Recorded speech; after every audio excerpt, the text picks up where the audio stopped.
Buenos días, queridos hermanos y hermanas, en el nombre del Señor Jesucristo. Bienvenidos a este servicio de adoración en esta mañana. En esta mañana nos acompañan varios hermanos. Anoche hemos tenido un pequeño servicio recordando la vida y la fe de nuestra hermana Lindaura Cachay, que partió a la presencia del Señor hace ya un mes. Algunos de la familia están aquí, bienvenidos hermanos.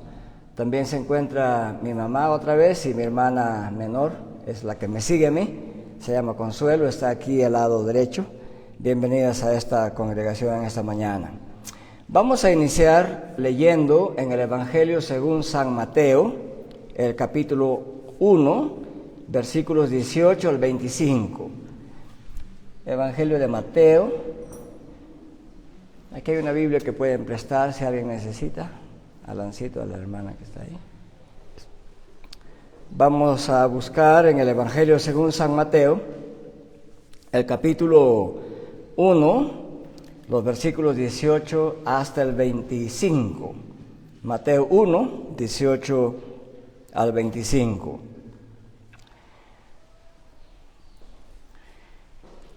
Voy a leerles en esta traducción que se llama la Biblia de las Américas. Probablemente algunas palabritas varían con la versión Reina Valera.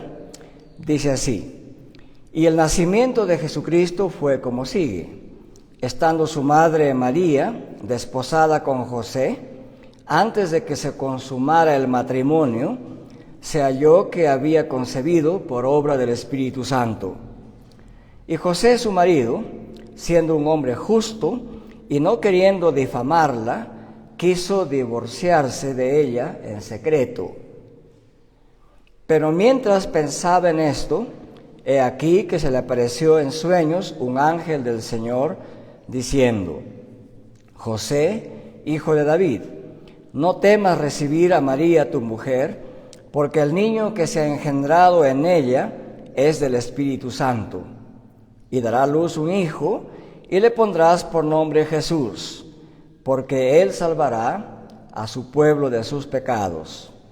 Todo esto sucedió para que se cumpliera lo que el Señor había hablado por medio del profeta, diciendo: He aquí la Virgen concebirá y dará a luz un hijo, y le pondrán por nombre Emmanuel, que traducido significa Dios con nosotros.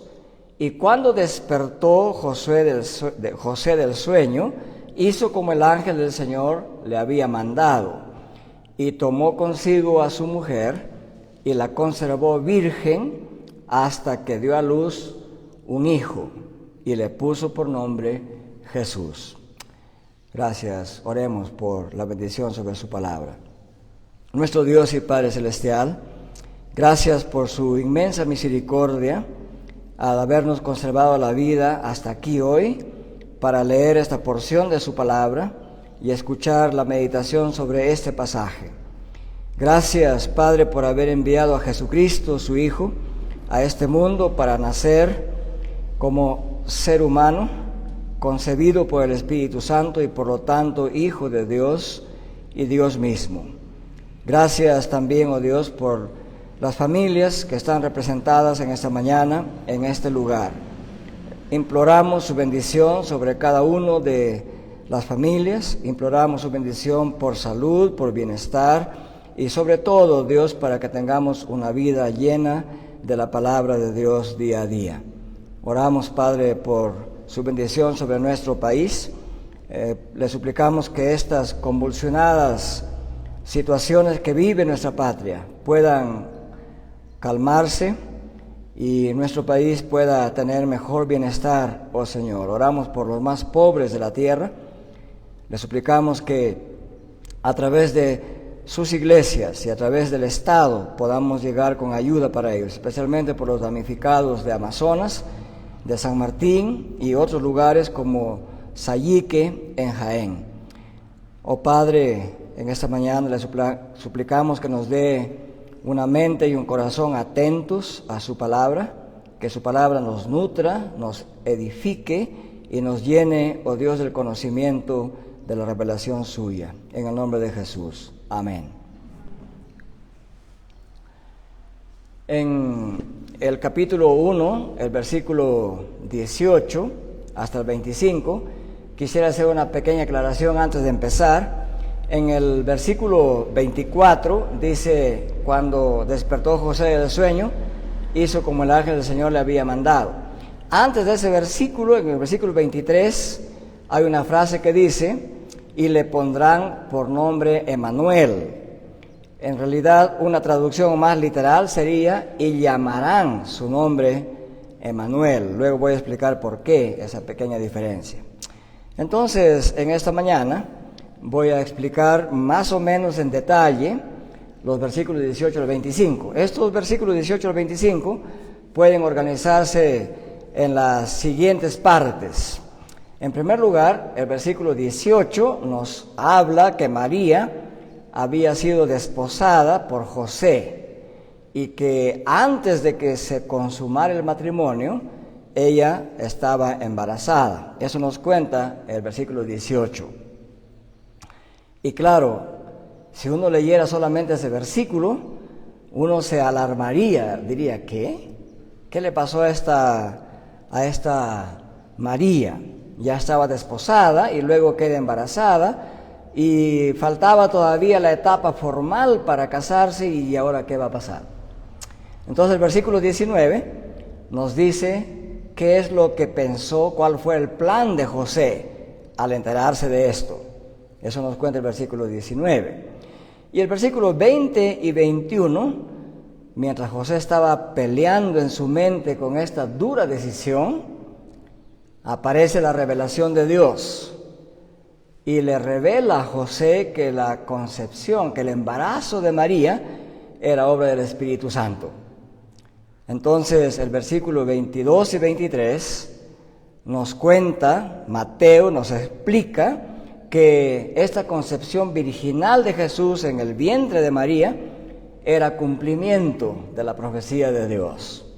Y en el versículo 24-25 termina esta corta historia diciendo que José, al recibir la revelación de Dios, obedeció el mandato de Dios, es decir, de recibir a María por esposa formal y casarse con ella, y nos dice que la conservó virgen hasta que dio a luz a Jesús. Esa es la historia que nos cuenta esta mañana, los versículos 18 al 25 de Mateo capítulo 1. Vamos a explicar parte por parte.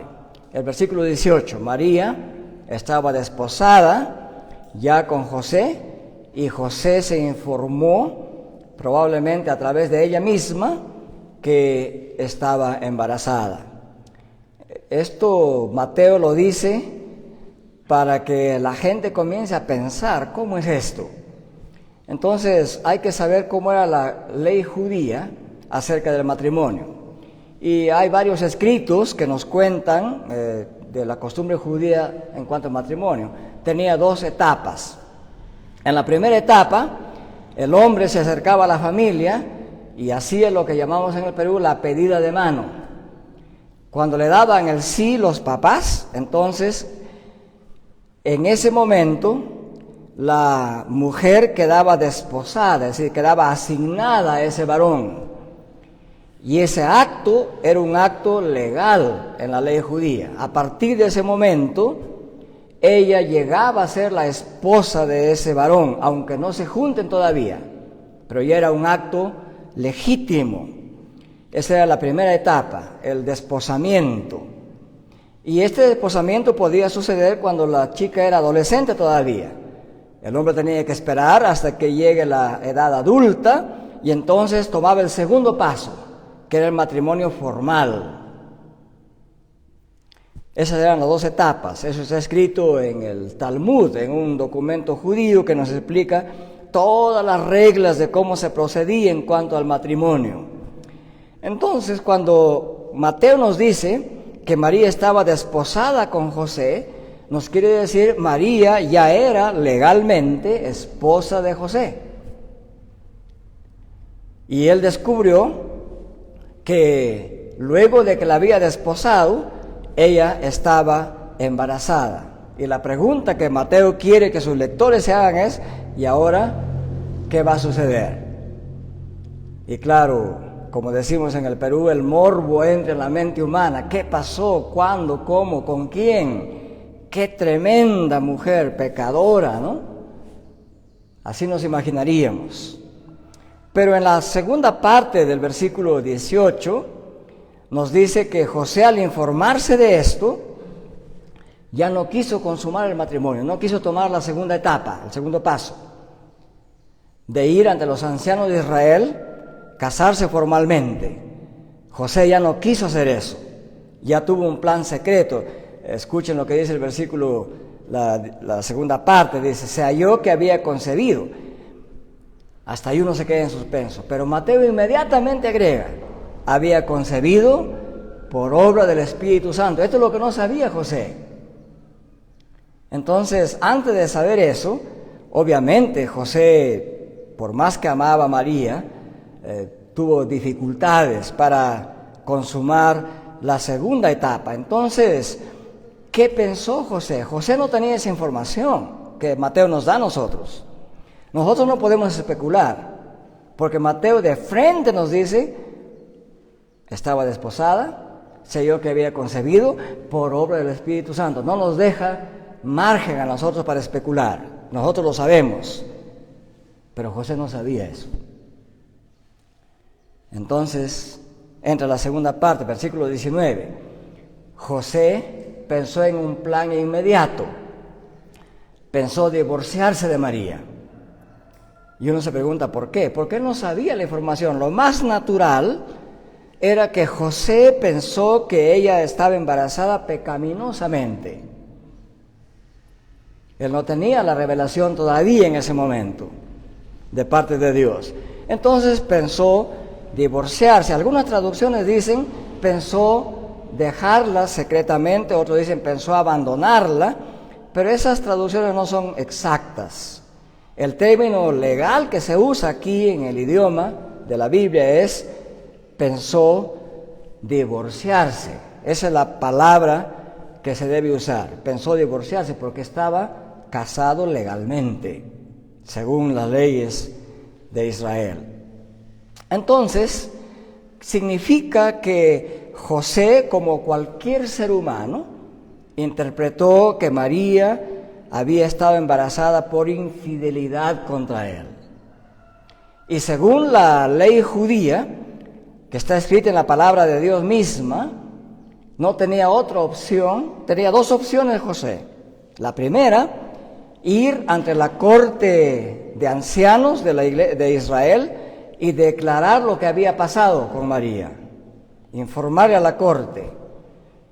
Y esto es lo que debía hacer la corte. Escuchen lo que dice la ley de Dios en Deuteronomio, capítulo 22, versículos 20 a 21. Deuteronomio 22, 20 a 21. Dice: mas si resultase ser verdad que no se halló virginidad en la joven, entonces la sacarán a la puerta de la casa de su padre y la apedrearán los hombres de su ciudad, y morirá por cuanto hizo vileza en Israel, fornicando en casa de su padre.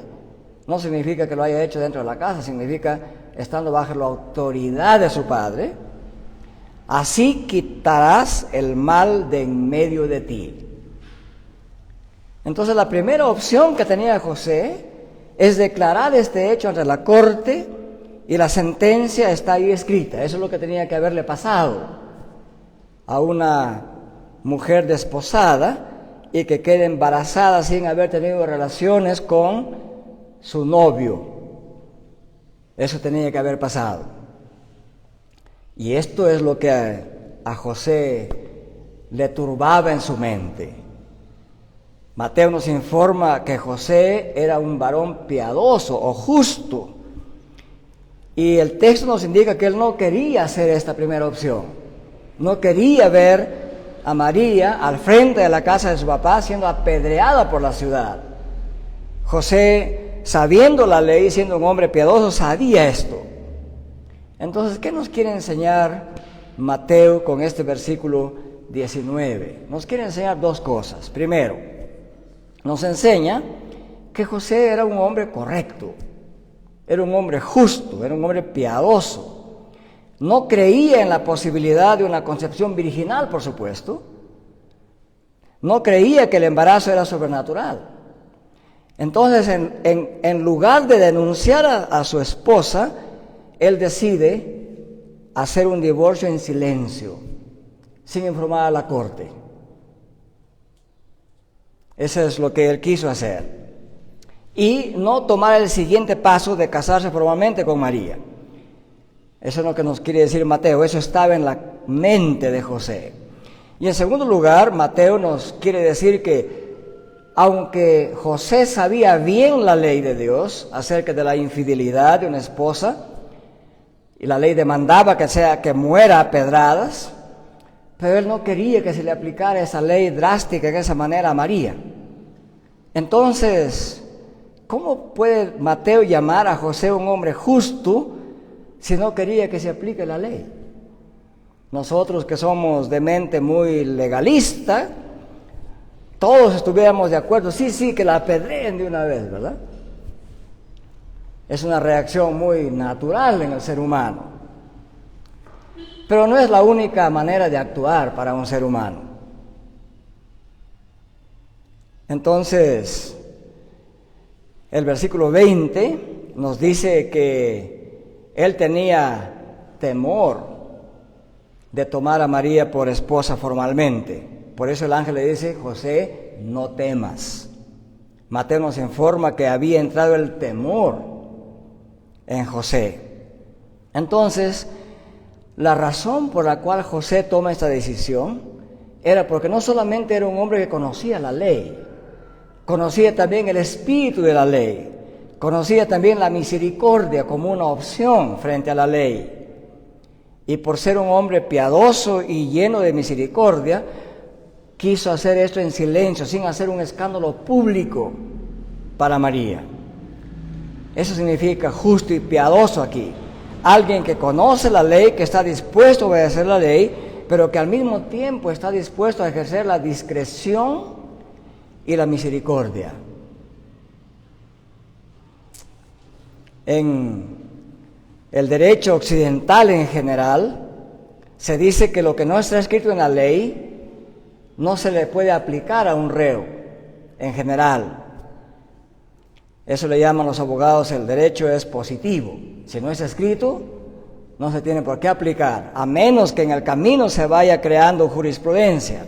Pero José no quería eso, era un hombre justo, piadoso y también misericordioso. Y él pensó guardar silencio, hacer las cosas en privado, sin ir a la corte, entregar la carta de divorcio a su mujer y decirle a sus padres: señores, esto ha pasado, no quiero saber nada más, aquí está la carta de divorcio, hasta luego.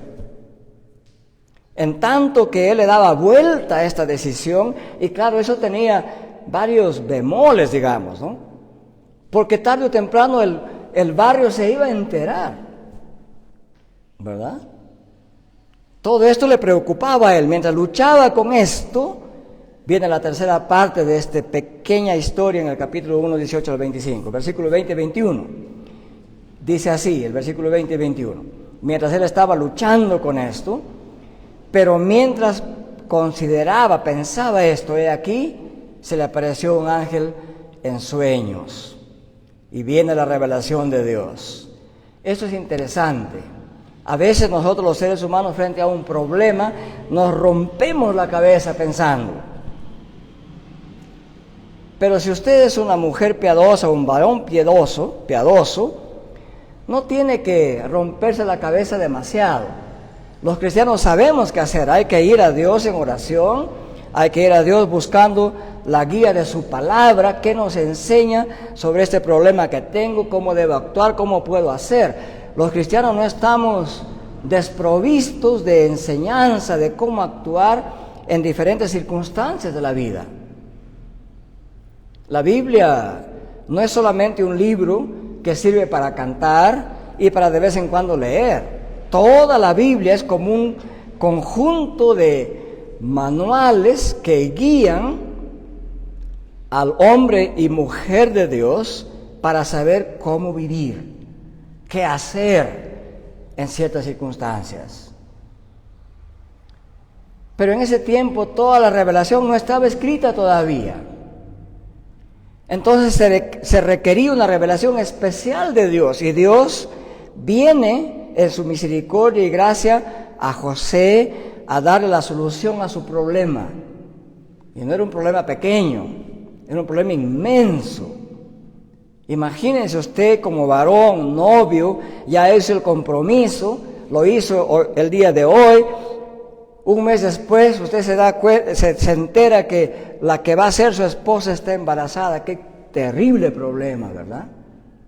Pero Dios viene al encuentro de José y le levanta esa carga de encima. Y le dice: José, hijo de David. Mateo no usa palabras en vano. Cuando Dios se dirige a José, le dice: hijo de David. Le está haciendo recordar todas las promesas que Dios le dio a David. A nosotros que no estamos tan familiarizados con la Biblia, estas frases nos parecen: bueno, hijo de David significa que descendía de David y nada más. Al judío no. Los judíos constantemente estaban hurgando y esperando dónde nacería el Mesías. Sabían que iba a venir de la línea de David, pero en dónde exactamente. Los entendidos sí sabían que iba a nacer en Belén y que descendía de David.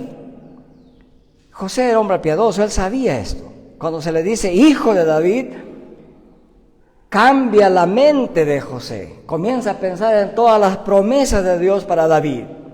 Y luego le añade el ángel: no temas de recibir a María, tu mujer.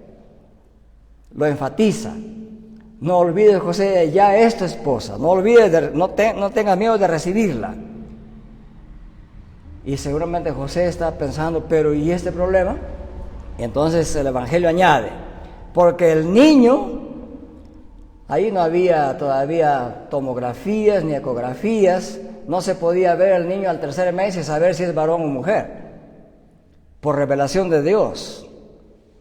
José tuvo acceso a saber que lo que había en el vientre de María era niño varón, porque el niño que se ha engendrado en ella es del Espíritu Santo, hijo de David.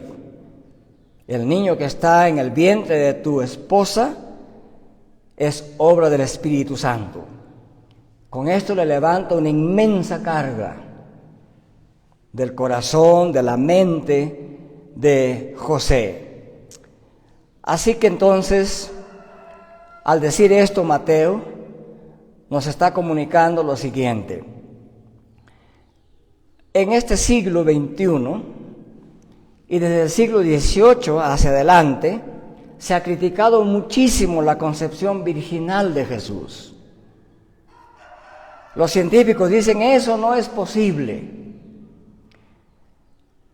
Puede ser por inseminación artificial, pero nadie puede quedar embarazada como mujer si es que no hay una relación sexual, ya sea entre varón y mujer o vía inseminación artificial, pero tiene que haber el esperma del varón, y si no, no puede haber concepción.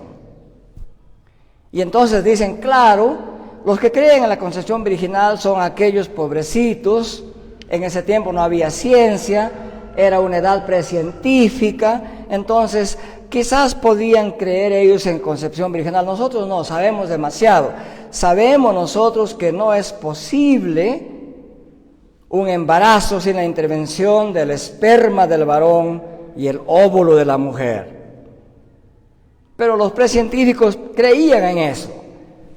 Pero esta crítica es una crítica prejuiciosa, es una crítica que desmerece la mente humana de aquella época. Y el Evangelio nos informa que José no creyó al comienzo en la concepción virginal, por eso pensó divorciarse. Eso significa que desde los inicios, los seres humanos, por más primitivos que les llamen los científicos, ellos sabían que la concepción virginal es contraria a lo natural. Lo sabían, José lo sabía. Los escribas y fariseos también lo sabían. porque ellos acusaron a Jesús de ser hijo de fornicación. No creían en la concepción virginal, ni en el siglo I de Jesús, ni antes de Jesús. Por eso había la ley en Deuteronomio, ¿verdad? Entonces, la concepción virginal es un problema para aquellos que no creen en la revelación de Dios, para aquellos que creen que solamente se pueden explicar las cosas desde el punto de vista naturalista y nada más. Pero para quienes creemos que Dios es creador, que Dios ha hecho todo lo que vemos y no vemos, los que creemos que Dios ha hecho todos los detalles y partes de este universo, no nos es difícil creer que el Dios que creó todo puede también hacer que se conciba un niño en el vientre de una madre sin la intervención del esperma del varón. Finalmente, Dios es el creador de los espermas, Dios es creador de todo el universo, de todas las aves, de todo el mar. Él creó al primer hombre solamente con su palabra. Si creemos en eso, no resulta difícil creer en la concepción virginal. Y eso es lo que pasó con María. Al dirigirse el ángel a José como hijo de David, despierta en su mente las promesas de David. Y luego le dice el ángel, no temas, no sigas teniendo temor, no sigas con esa inmensa preocupación. Recibe a María por tu esposa formal. Así nos indica que José estaba luchando con ese problema de cómo divorciarse sin hacer escándalo público y avergonzar a su esposa. Y al mismo tiempo, cómo ejercer misericordia. Dios tuvo la respuesta para eso. Entonces queda bien claro que al oír este mensaje de Dios, la mente de José estaba lista para escuchar el resto del mandamiento de Dios. Ya tuvo la explicación, ya se enteró qué pasaba. Ahora José más bien está dispuesto a obedecer a Dios. Es un hijo de David. Está privilegiado de recibir esta promesa que de su hogar, de su esposa, nacerá el Mesías, prometido a David. El niño que se ha engendrado en ella es del Espíritu Santo. Entonces, siendo José hombre recto delante de Dios, recibe esta noticia reconfortante para su fe y para su vida. Su esposa no le ha sido infiel, como él se imaginó al comienzo. Su embarazo no es producto de una actitud pecaminosa de ella, sino que su esposa es instrumento de Dios para ser la madre del Redentor. Esto cambió por completo la mente de José. De pensar que fue una mujer infiel, ahora sabe que ella es un instrumento escogido de Dios para ser la madre del Redentor, que todos los piadosos y rectos de Israel esperaban. En el versículo 21 añade el ángel en la revelación a José, y entonces ella dará a luz un hijo, y tú, José, le vas a poner por nombre Jesús. Y le da la razón, porque él salvará a su pueblo de sus pecados. Entonces José no solamente recibe revelación acerca de la concepción milagrosa, sobrenatural, virginal de María, sino que estaba siendo constituido por Dios el padre legal del Mesías. Ella es su esposa legal. Jesús fue concebido sobrenaturalmente. Iba a nacer de la esposa de José, la recibe por esposa. Y entonces él es el padre legal del Mesías. Este es un inmenso privilegio para él. La Biblia nos informa que en tiempos patriarcales, o sea, en tiempos de la Biblia, el padre o la madre ponían el nombre al que nacía. Pero en esta revelación la orden de Dios es bien explícita. Le ordena a José, hijo de David, a recibir la promesa que se le había hecho a David de quien vendría el Mesías, y José tendría el privilegio de legalmente ponerle el nombre que Dios ha designado para este niño, el nombre Jesús. ¿Qué nos enseña Mateo aquí? Nos enseña que el padre del Mesías realmente es Dios, a través del Espíritu Santo. Más específicamente, nos enseña que el Mesías, para poder ser redentor perfecto de su pueblo, tenía que nacer como un hombre sin pecado. Era ciertamente hombre Jesús, pero la Biblia aclara, especialmente en Hebreos capítulo 4, los versículos 14 al 16, en ese corto pasaje de Hebreos 4, 14 al 16, donde el autor de Hebreos llama a los creyentes a acercarse al trono de la gracia de Dios para encontrar oportuno socorro, declara que Cristo fue tentado como nosotros en todo. Y todo significa todo. Fue tentado en todo, como cualquier ser humano. Pero Hebreos añade, pero sin pecado. Para que Jesús sea completamente humano, pero sin pecado, tuvo que ser concebido sobrenaturalmente.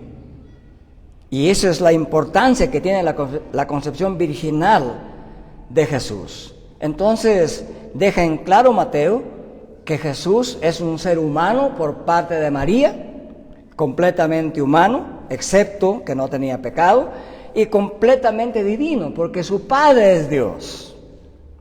En consecuencia, el creer que Jesús, el Cristo, fue concebido en la matriz de María, siendo aún virgen y sin la mediación de una relación sexual con varón, eso solamente es posible creerlo por revelación divina, y también creyendo que Dios jamás puede darnos un falso conocimiento.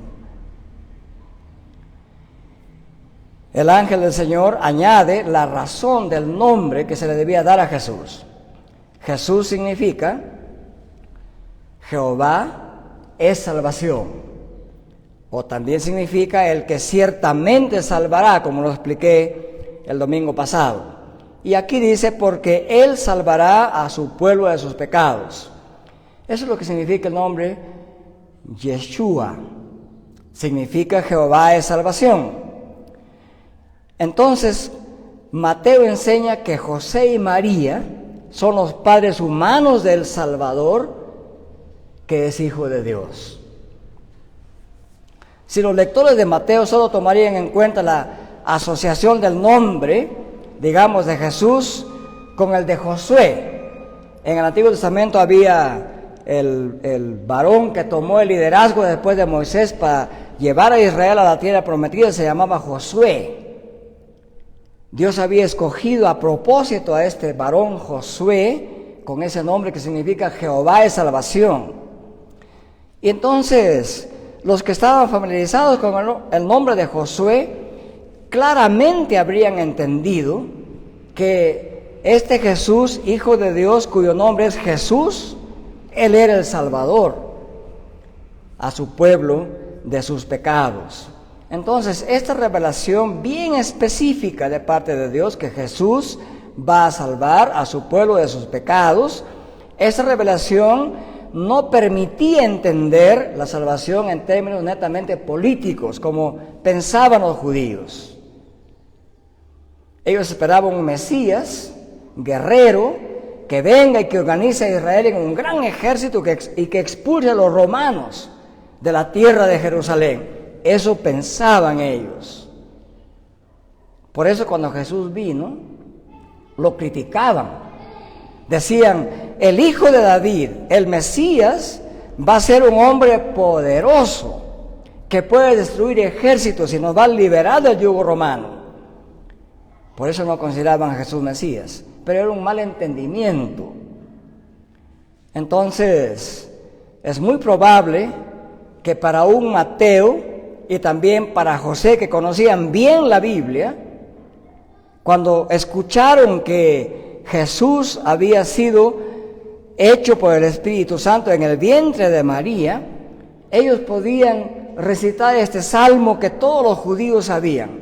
Jehová cumplirá su propósito en mí. Tu misericordia, oh Jehová, es para siempre. No desampares la obra de tus manos. Israel se consideraba obra de las manos de Dios. Y aquí venía el Mesías para salvar a ese Israel, obra de las manos de Dios, salvarlo de sus pecados. Entonces, con el nacimiento de Jesús, nos quiere decir Mateo, Dios está cumpliendo su promesa de llegar a su pueblo, estar entre su pueblo y ser el redentor de su pueblo. Y con esto se enseña claramente que Jesús es la simiente prometida a Abraham, es la simiente prometida a David. Y su pueblo aquí no significa solamente judíos, porque Jesús, no olviden, es hijo de Abraham, hijo de David. Y Dios le prometió a Abraham que de su hijo o de su simiente todas las naciones de la tierra serán bendecidas. Por lo tanto, cuando dice salvará a su pueblo de sus pecados, aquí su pueblo no solamente es Israel, es toda su iglesia, todo su pueblo, de todos los tiempos, del pasado, del presente y los que vendrán en el futuro. Tenemos a Cristo como nuestro Salvador. En los versículos 22 a 23, Mateo enseña que la concepción virginal tenía que haberse esperado, porque era el cumplimiento de la profecía, así estaba profetizado.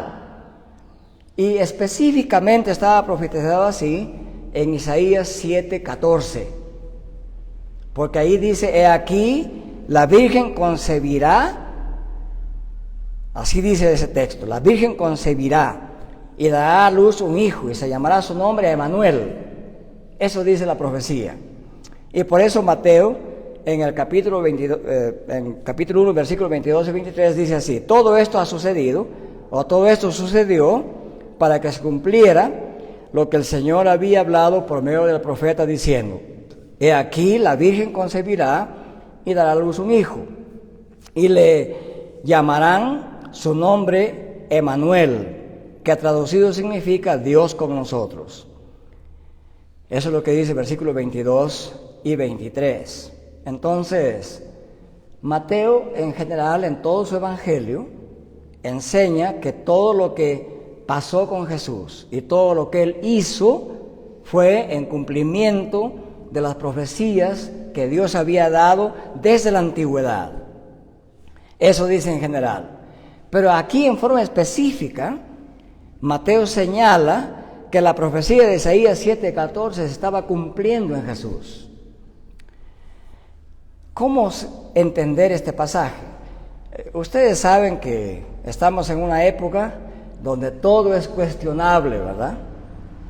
Incluso los eruditos cristianos tienen sus dudas cuando estudian Isaías 7:14, dicen, pero a ver, Isaías 7:14 no puede haberse referido a Jesús, dicen ellos.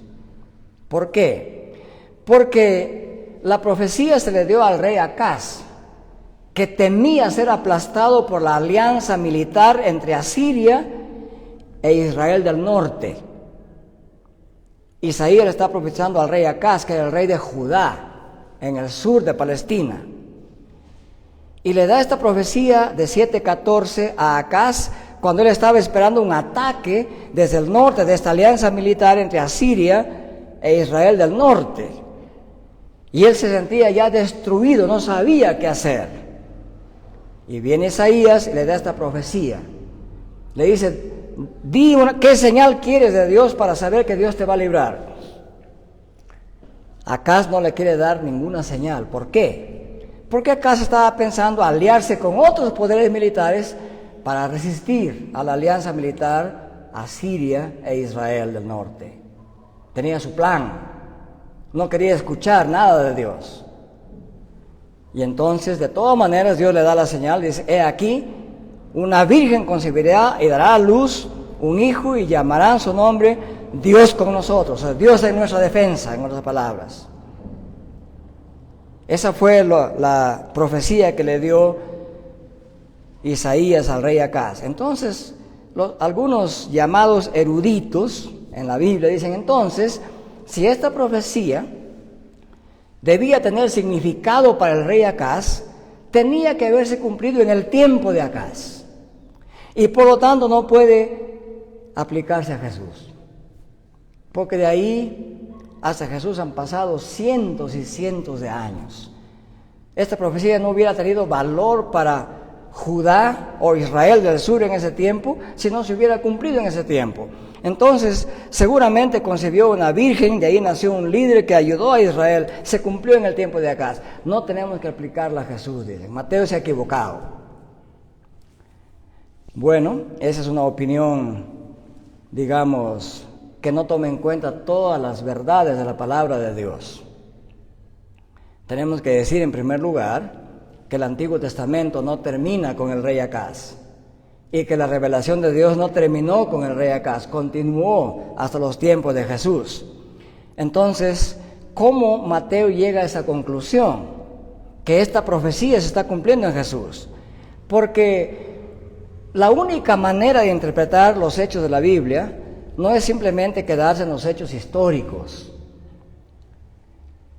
Dios revela su plan redentor a través de hechos históricos que tienen proyección futura. Eso es importante darnos cuenta. Entonces Mateo entiende este pasaje de manera tipológica. ¿Qué significa esto? Significa que así como Dios, a través de una concepción milagrosa, logró que salga alguien que pueda librar a Israel en el tiempo de Acaz, Dios estaba diciendo, eso voy a hacer finalmente en el reino espiritual con Israel y con todo el pueblo de Dios en el futuro. Y así lo entiende Mateo. Entonces, para Mateo fue mucho más significativo que María, siendo virgen, concibió por obra del Espíritu Santo.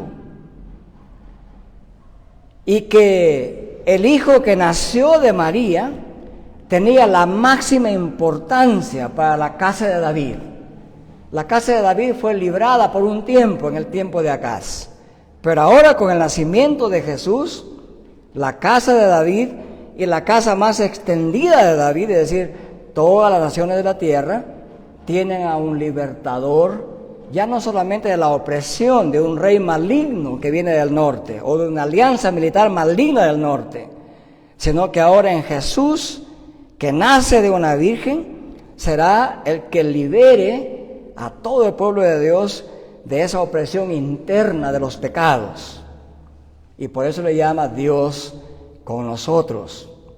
Entonces en Jesús, el Mesías, el reino de David, alcanza su máxima expresión.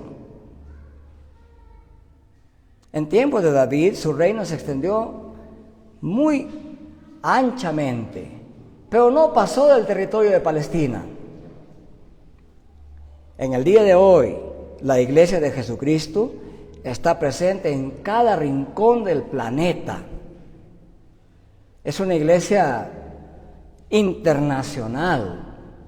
Y es una iglesia universal, porque no solamente la iglesia de Cristo está extendida en el planeta Tierra.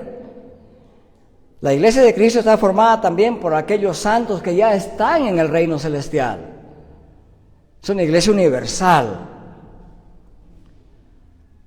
Entonces la profecía de Isaías en el tiempo de Acaz tuvo un cumplimiento parcial, pero con el nacimiento de Jesucristo tiene un cumplimiento más completo y pleno, y tiene carácter internacional y universal. Por eso es que el nacimiento de Jesús marcó una época.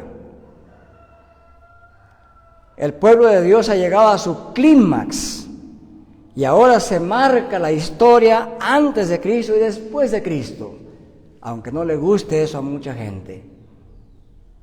Por eso Mateo entiende así esta profecía. En Acaz, cumplimiento parcial, con el nacimiento de este niño de una virgen en tiempo de Acaz.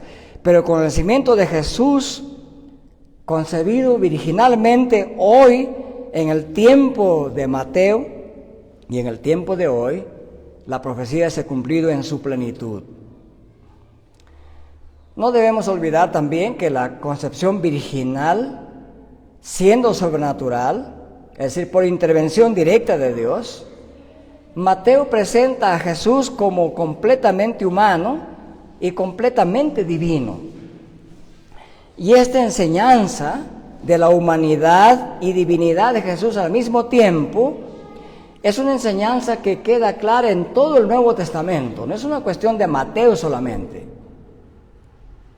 Lo enseña también Marcos, en el capítulo 1:1, Marcos le llama a Jesús Hijo de Dios. Juan presenta a Jesús como el Verbo hecho ser humano, hecho carne. Lo presenta como el unigénito del Padre, lleno de gracia y de verdad.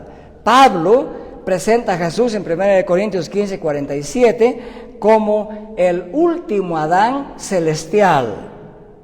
Es decir, lo presenta como el último ser humano de naturaleza divina, no sujeto ni a la corrupción al haber sido sepultado, como tampoco sujeto al pecado. En consecuencia, entonces, era completamente natural que Mateo logró descubrir por revelación el eslabón entre el pasaje de Isaías 7:14 y la información que recibió de la familia que Jesús pertenecía a la línea de David, y por lo tanto la profecía se estaba cumpliendo en él. En el versículo 23, entonces, las designaciones de Jesús y Emmanuel, ¿se refieren a la misma persona? Esta puede ser la razón por que Mateo explica el significado de Emmanuel, Dios con nosotros. Y uno tiene que preguntarse, ¿en qué sentido Jesús es Dios con nosotros? El Nuevo Testamento lo explica con hechos. Por ejemplo, recuerden ustedes Mateo capítulo 8, Jesús y los discípulos están en una barca, están en el lago de Galilea. En ese lago de vez en cuando se produce fuerte tormenta, un oleaje que puede destruir las pequeñas embarcaciones. Entonces Jesús estuvo en un pequeño barco con ellos, se quedó dormido Jesús, seguramente estaba muy cansado, lo cual revela que era plenamente humano, y viene la tormenta. Y la barca comienza a hacerse por todo lado y casi que se hunde, y los discípulos molestos dicen, Jesús, despierta, ¿no te das cuenta que ya estamos pereciendo? Que ya estamos muriendo. Jesús se despierta, se incorpora y manda que el lago se calme, y se calmó completamente.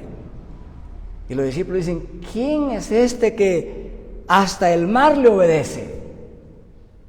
Ahí está Jesús con ellos, como Dios entre ellos. O sea, con ese hecho Mateo muestra, Jesús ciertamente es Dios con nosotros. Calmó esa tormenta, lo salvó de la muerte.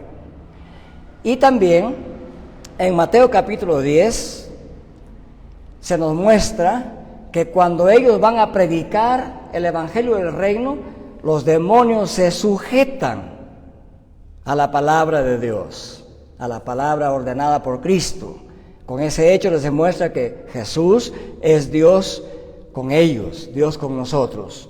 Y también en el capítulo 18 de Mateo, cuando Jesús manda cómo hay que trabajar la disciplina en la iglesia, Él les dice, donde están 2 o 3 congregados, ¿qué dice Jesús? Allí estoy yo en medio de ustedes. Mateo les hace recordar, se dan cuenta, Jesús es Dios con nosotros.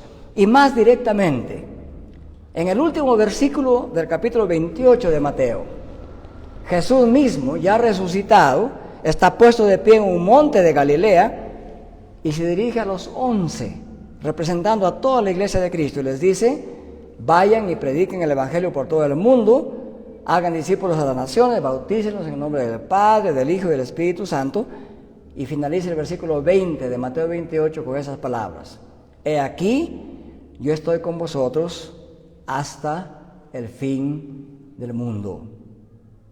Entonces, desde este capítulo 1, versículos 21 al 23, hasta final de Mateo, con todos los hechos y dichos de Jesús, Mateo les dice, ¿se dan cuenta? Jesús es Dios con nosotros. Él es el cumplimiento de la promesa de Dios. Hay un pequeño problemita con esto de llamarán su nombre Emmanuel. ¿Quiénes son los que llamarán su nombre Emmanuel? Son todos los que comprenden y aceptan la obra que Jesús ha venido a hacer. Al final del Evangelio, cuando Jesús les dice, he aquí yo estoy con vosotros siempre hasta el fin de los tiempos, con eso Jesús les describe su obra en su iglesia para lograr la salvación. Si Jesús es Dios con nosotros, si Él salvará al pueblo de sus pecados, Jesús le dice, yo los voy a acompañar como iglesia todo el tiempo, mientras ustedes prediquen el reino de Dios y la salvación llegue a todos los que Dios ha elegido de todos los tiempos.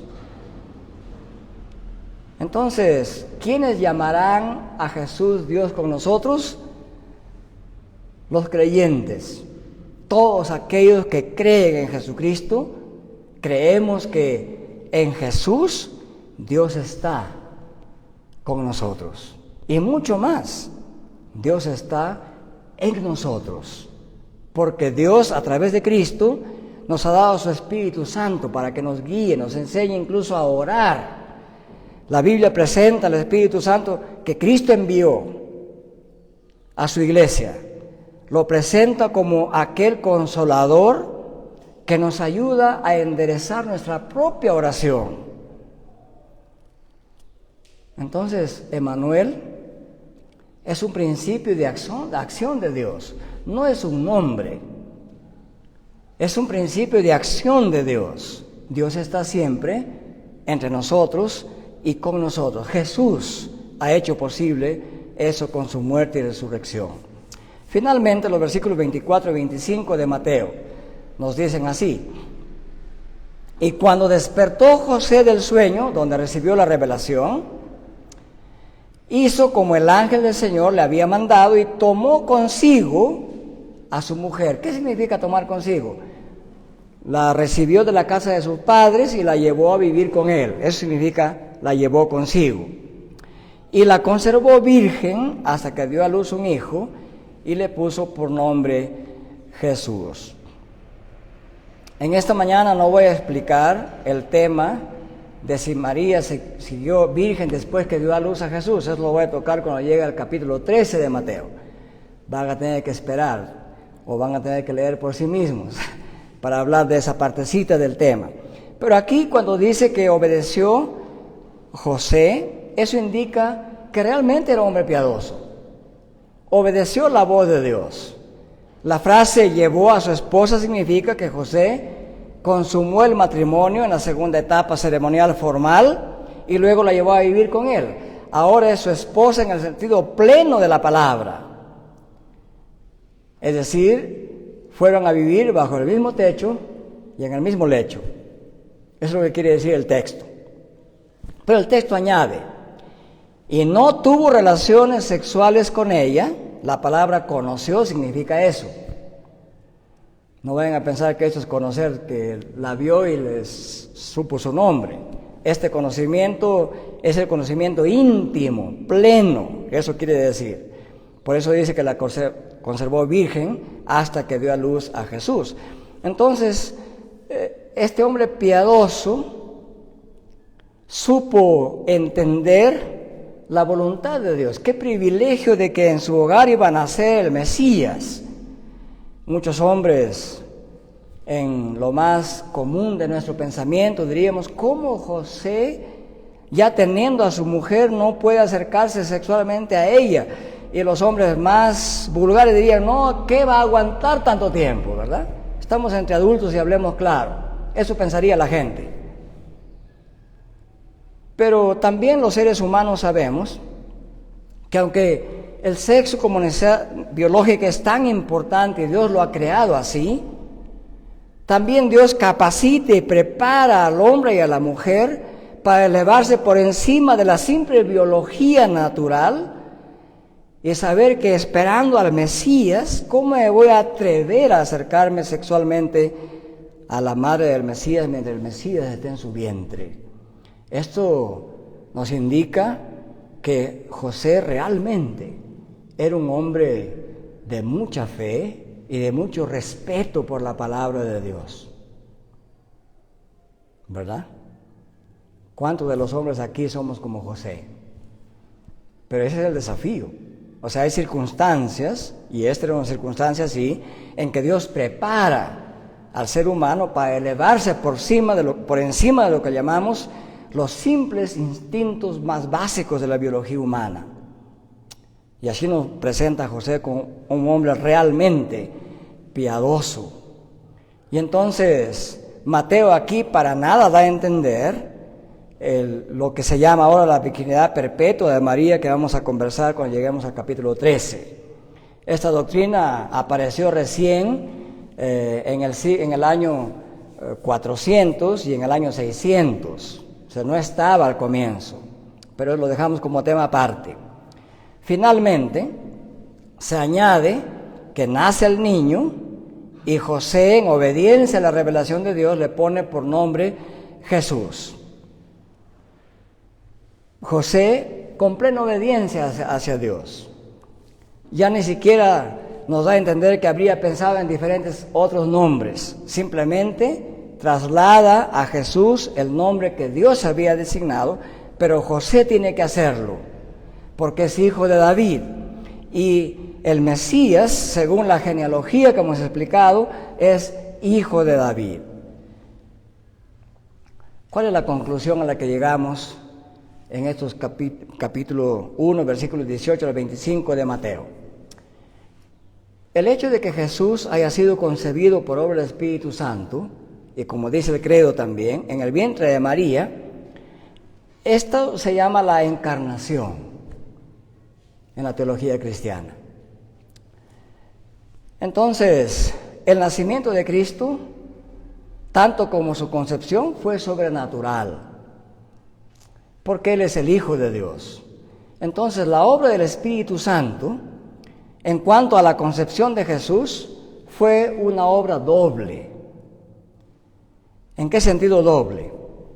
Porque el Espíritu Santo fue la causa de la concepción de Jesús. O sea, no hubo una causa primeramente humana, sino una causa primeramente divina.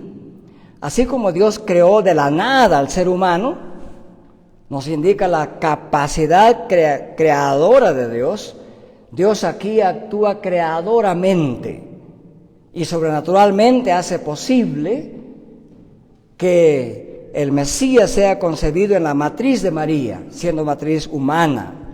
Esa es la primera acción del Espíritu Santo, una acción creadora en esta encarnación.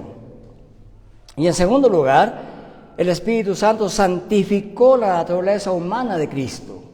Por esto Cristo, aunque fue tentado en todo, jamás cometió pecado. Y se necesitaba que el Mesías Redentor sea un ser humano perfecto, sin pecado, para que su sacrificio pueda lograr la redención de la humanidad, para que su sacrificio sea el pago perfecto a la santa justicia de Dios, para que usted y yo tengamos perdón de pecados por la obra de Cristo Jesús. Siendo entonces un hombre sin pecado, Cristo es nuestro Redentor suficiente. No necesitamos otro. Él es suficiente y único. Y siendo hijo de Dios, tiene todo el poder para darnos la salvación y sostenernos en esa salvación hasta el final. Eso es lo que nos ha enseñado Mateo aquí, en este capítulo 1, versículos 18 al 25. Vamos a orar. Nuestro Dios y Padre, gracias por esta salvación tan grande que nos ha dado en Cristo Jesús, su Hijo unigénito, que fue concebido por obra del Espíritu Santo y nació de María Virgen y padeció y sufrió y derramó su sangre, sangre preciosa que ha hecho posible el perdón de nuestros pecados, y resucitó y está sentado a la diestra de Dios Padre Todopoderoso, porque en ese lugar Jesucristo sigue siendo Dios con nosotros. Desde el cielo, Él da poder a su iglesia para extender su reino. Desde el cielo nos envía su Espíritu Santo que nos consuela día a día y nos enseña a orar, nos enseña a discernir, nos enseña a vivir como Jesús vivió. Le suplicamos, oh Dios, que continúe obrando en nosotros el querer como el hacer. Le suplicamos que su gracia y misericordia sean una realidad en nuestras vidas. Le suplicamos que nos ayude a creer por fe que Jesús realmente es nuestro Salvador. Pongamos nuestra fe en Él y vivamos conforme a su voluntad en Cristo Jesús. Amén.